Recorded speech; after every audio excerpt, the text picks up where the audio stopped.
to the late afternoon show with Jenny Fallon. Let's give it up for Oscar on the drums. He's incredible. Madeline Mack for putting this incredible event. She's a star. Could have just without her. I mean, look, I've had a dream of being a talk show host since I was young. Did I think it would be on TV? Sure. This is going to be on YouTube one day. Good enough. I hope you guys all have gotten smarter, had good food, gotten forever tattoos for your entire life, and you will always think of me. I'm excited to have this segment. I'm bringing on 4 incredible guests. I've got Kara and Martha from Bloomberg Industry Group. Give it up for them. Amazing. And then Austin and Katarina from Culture Amp. Amazing. We're going to talk RevOps. We're going to talk revenue. We're going to play a couple little fun games that they are not prepared for. All right, everybody. Thank you.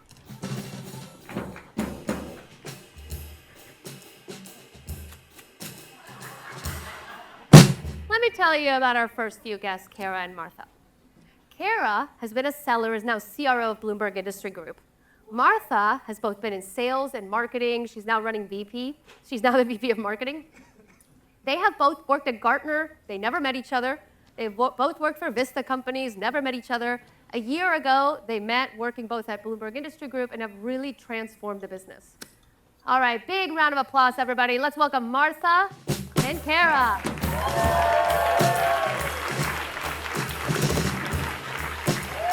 Yay!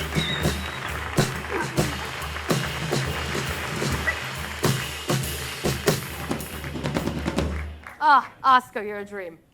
Okay. Thank you very much. All right, well, I met you two at SKO this year. You guys invited me to speak to your RevOps team.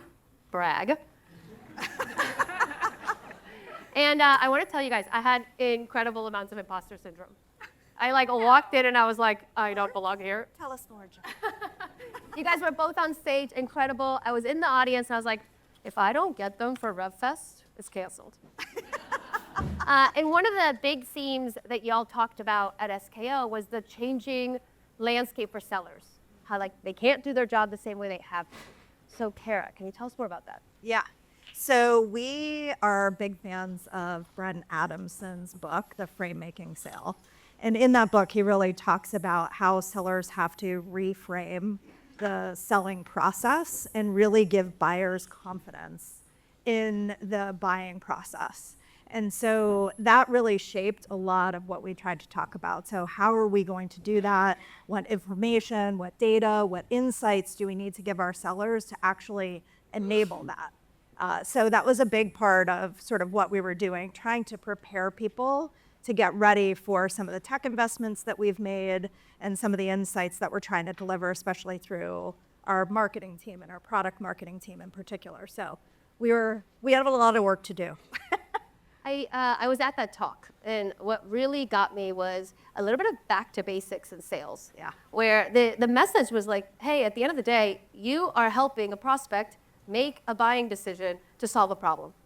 And if you can't do that, if you're just kind of following a script, I do think RevOps maybe made a little bit of an overcorrection over time of forcing everybody through stages, through processes. You must be doing things linearly. But it is back to, hey, you have to be a great seller. You've been a salesperson. What does that look like for you? Well, I thought actually the speaker right before us did a really good job of that bar chart where the human is sort of coming in. Yeah. But I understood that or think about that as there's still a process. And to your point, there's still sort of foundational elements. But now it is, okay, how is AI enabling that customer journey to be more effective? Where are we sort of taking the sales process such that we know exactly that we've connected with the buyer and done certain things around, again, their confidence and their decision making, not about how we sell. So it's really trying to invert and everybody says, oh, we're so customer centric. It's actually really hard to get to that place where you're thinking about what is the buyer doing in every step and how am I enabling that, and then how do I prepare my sellers to do that? So that's a lot of what we're working on right now. Yeah. Yeah, I was just going to say, well laid out. This sales kickoff where we met Jen was the first one where we had our full revenue team in the room. And a big part of that was taking that sales process. Has anyone seen the Brent Adamson spaghetti bowl of buying fun? is thinking about how do we align marketing, how do we align sales, how do we align the post-sales process, bring all these people together and organize them to really progress that buyer through the process and make sure we share an aligned narrative from the beginning of the process all the way through to the end. And so I think super powerful just to put everybody together in a single room and begin to kind of operate with that view. Yeah, I mean, it's back to basics a lot of the times. I think it is something that we take for granted, the amount of work that it takes to align a large organization. How big is Bloomberg Industry Group? We have about 1,500 people, and we're about $550 million in revenue. So How many it's sellers? it's a pretty good chunk, about 200. Yeah, 200 sellers. So we've got lots of people that we need to work with. And before you joined, I mean, you're CRO, you're overseeing the entire landscape. What did it look like prior? Was it siloed? Was there somebody else doing that job? There were a lot of silos, I would say. I think, the CEO had a lot of direct reports of go-to-market executives. There was actually nobody focused on the success side, sort of post-sale. So we had to make some investments, Martha being one. And amazing. And hired a head of customer success, hired a new head of professional services. Again, if you mean it around taking every part of this customer journey, you've got to have the right people leading those functions.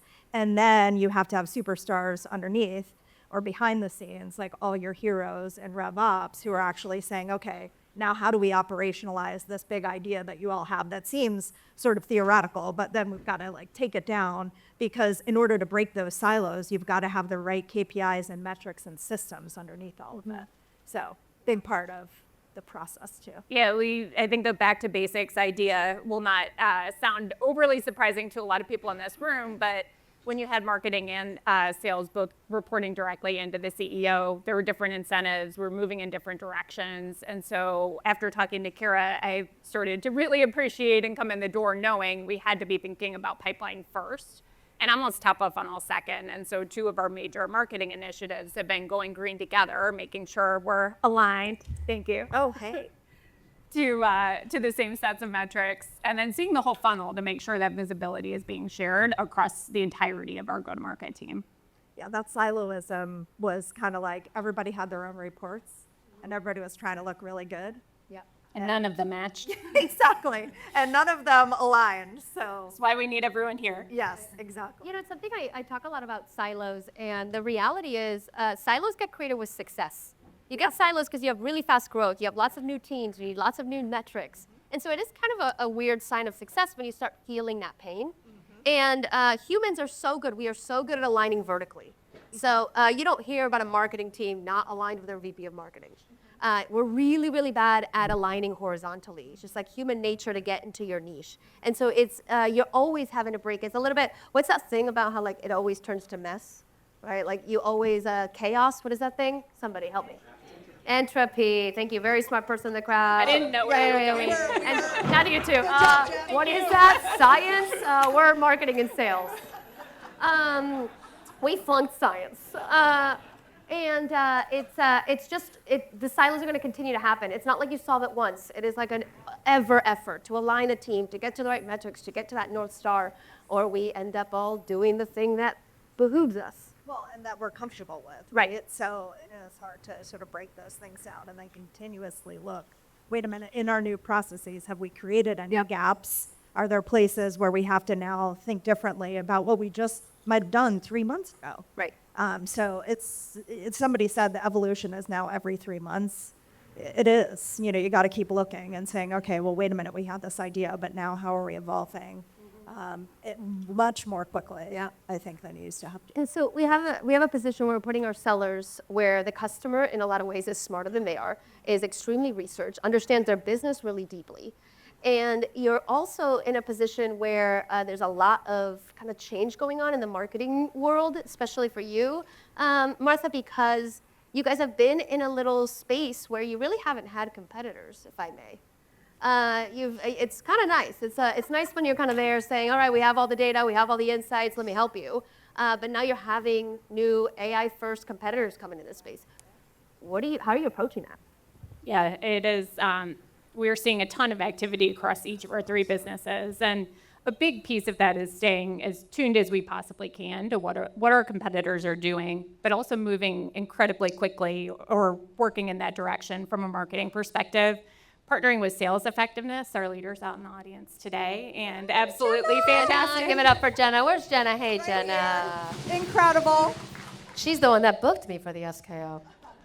Yes. And so I think the combination of making sure we have sharp stories that address the deficiencies and kind of opportunities we see in the market, but also moving as fast as we can in a way that is scalable and smart and using all the data at our fingertips. And so that is a place where Jenna and her team have been fantastic, making sure that we have the data layer and the listening mechanisms, not just to learn and monitor ourselves, but to hear from thousands of sales conversations what those emerging themes are and ensuring that we are kind of positioning ourselves to move quickly. Can I add to that? So when I got there, I was like, so how do you guys, talk to your customers? And they're like, well, we're Bloomberg. I'm like, and they're like, well, we're Bloomberg, period. Like, we're done. And I was kind of like, well, and I've always been at underdogs before I got to Bloomberg, so I don't really understand the concept of like having the cool name that kind of gets you in the room. So I was so excited. I'm like, oh, somebody actually knows the brand that I'm working for. This is great. But it was really interesting. It was kind of like this Bloomberg, and then we have features and functionality, and that was all we needed to do to win. And to your point, the company has been incredibly successful. So then you look at this transformation and you see all these AI startups and all of that stuff that was talked about this morning. Like, what is the taste that we're providing to our customers? What is the connected set of solutions that we can drive for them? That's a big move from, feeling pretty comfortable in your selling skin, right? To have to move to, there's a new entrant literally once a week in most of our markets. Yeah. This is also where I have to put in a plug for Gong. Let's do it. They're They're sugar daddy for me, so I'm happy with that. I know. They brought the puppies, so I feel compelled.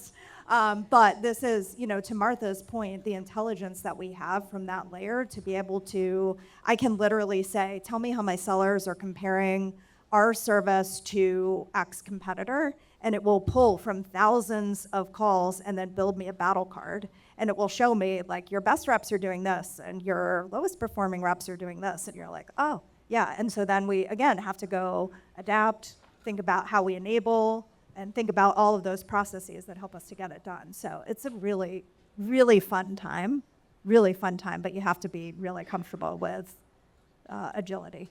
Yeah. I want to double click. You called out Jenna, who is amazing. I think Jenna's one of those leaders that is truly a strategic enablement leader. She's not just putting programs together and saying, here's your training. What does that look like? What does great enablement look like for y'all? Yeah, I think enablement has got to be that connective tissue that's working across go-to-market. Where I love working with Jenna is she's kind of looking across our full team. She spots problems and kind of surfaces them and makes sure that because she's working so closely with the frontline sellers, surfaces those to marketing, surfaces those from a post-sales perspective, and helps us think forward around what are the new technology solutions we need, what types of capabilities do we need to build on our team, and helps us think about where different aspects of marketing, in my case, need to be working differently or introducing new ways of communicating. Yeah, so I just have to say, like, to me, sales enablement is one of the most important functions in a company. I know that there was some commentary about enablement before this, and I like got my little ears back. I was like, wait a minute. I think I might have misunderstood the comment because I don't think anybody's knocking sales enablement, but something about like AI is going to take the job. I don't think that's true because I think there are such human elements, but also if you have somebody who's really strategic, they should be helping you manage your tech stack. So we've got another person in the audience, Gabby, who helps us do that. We've got Kelsey here who helps with the operationalizing all the things that we want to do. Like, those parts are important, and those are the heroic efforts they put in the back end. But Jenna dives into the really strategic things. So we changed our entire compensation plan for sellers. How many people have done that? We need to get drinks later. How many want to do it again? Absolutely, yeah. How many people would do it again? Nobody. I moved everybody's cheese. It was such a difficult project. And Jenna was sort of watching this and said, you're not going to be able to do this without me. And I need to be able to explain this in a way that every rep can understand, somebody brand new coming to us out of college, all the way up to our most experienced sellers, in a way that they're really going to understand what's the benefit and how do they have to change their thinking. And she drove that full thing. Like, that's not, oh, we put on a, skills party and Skills party. woo! It's so much more strategic than that. And to Martha's point, it was pointing out you're actually about to crash. Like, you got to do this better, and I'm going to take it over and make it sing. And she did. Yeah, Kara, if I'm Jenna, I'm putting a calendar invite for Monday morning, and I'm asking for a raise. Sounds like I'm very important. Smart. Yeah, Smart really advice. smart. I just don't feel like we've talked about AI enough today. Yeah. So I just want to give it a little bit of time. Yes. You're talking a lot about the innovation that your team needs to do for your sellers. That does mean a lot of operational lift. What are some projects that y'all have done or some lifts that you've done that you're really proud of that your RevOps team has driven? Can we talk about Lux? Let's talk about Lux. As Bloomberg, we have no shortage of data. So we have data coming out of our ears, but that data has not historically been connected as tightly together as we would like. And so we have, I'll let Kara talk more about it, but we've built a product that we call Bloomberg Lux that really plugs together all the pieces from a go-to-market perspective. We've designed it first and foremost for sales reps, but have, I think, big hopes and dreams for where Lux can go across the entirety of our revenue machine. And I think a lot of the speakers this morning were talking about AI, right? And where do you need to go to do the best work? And Lux, we see, is really an orchestration layer on top of all of our data. So think Salesforce, Gong, LinkedIn, Zoom, D&B, all the stuff where your reps are actually context switching a lot. But somebody else made a point that I thought was really important. Like, we can do this beautifully, and we can create this thing. And by the way, we have go-to-market engineers who we treat like royalty when they walk through the building, because they really do understand selling, and they've sat down with sellers and interviewed them and figured out what's really hard. But I think, we can do that. And then if we don't, again, enable people to understand, now that you have all this context and you can be smarter, how are you going to run the sales process with all of this information? Because it can't be the, sort of brain dump, or I forget what it was called. What was the upper left quadrant? Oh, slog. Oh, slop cannon. Slop cannon. Slop cannon. I thought it was a Slop shit- cannon. Are you sure it wasn't shitstorm? Anyway, you don't want the shitstorm. Sloppy shitstorm. Yeah, exactly. You want to really enable in the right way so you can be strategic in those customer connections. And so that's what we're really trying to do, build the tool, but also help our sellers to really use the tool in the way that we envision it. Yeah, that keeps coming up. This kind of like, how do I get this nucleus? How do I get all my intelligence in a place? I got to build on top of that. And I think that's like one of the biggest investments that we're going to have to make this year, is bringing that data together so that we can build on top of it. Because we are doing a lot of siloed build. We are recreating work over and over. I don't know how many people here have gotten account intelligence in a singular place over and over and over to do every job for each different department. Everybody's rebuilding the same thing. And I do think that centralized intelligence layer is super key. Can we play a game? Let's. Okay, Let's amazing. do it. Hit it. We're ready. Oh, where? Oh, there. Ooh, okay. I'm gonna give you each a whiteboard. Oh, this There's is a getting whiteboard. serious.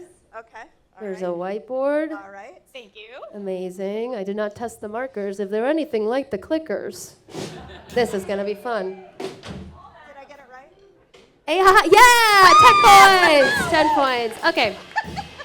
Get it. So I would like to see how aligned these two really are. So I'll be asking you a question. This might be an easy one. What tool in your tech stack would you be saddest if it had to go? Thank you. All right. 3, 2, 1.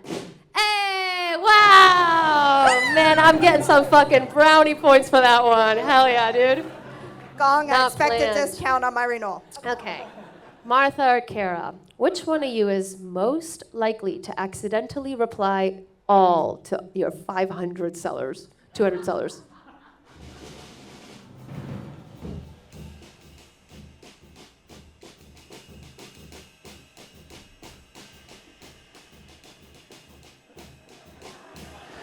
All right. 3, 2, 1. Oh! Mine is me with a LFG. Let's go. Let's go. Amazing. When I was at Blue Wolf, somebody did that reply to all with their social security number. It was awesome. Amazing. Okay. Martha is joining a meeting. Is she early, on time, or late?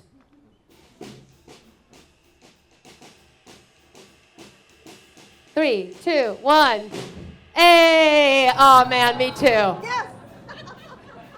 Nobody pings me till 5 minutes later. They know I'm not. Okay, let's do one last one. Okay. If you could only look at one KPI every day, what are you looking at?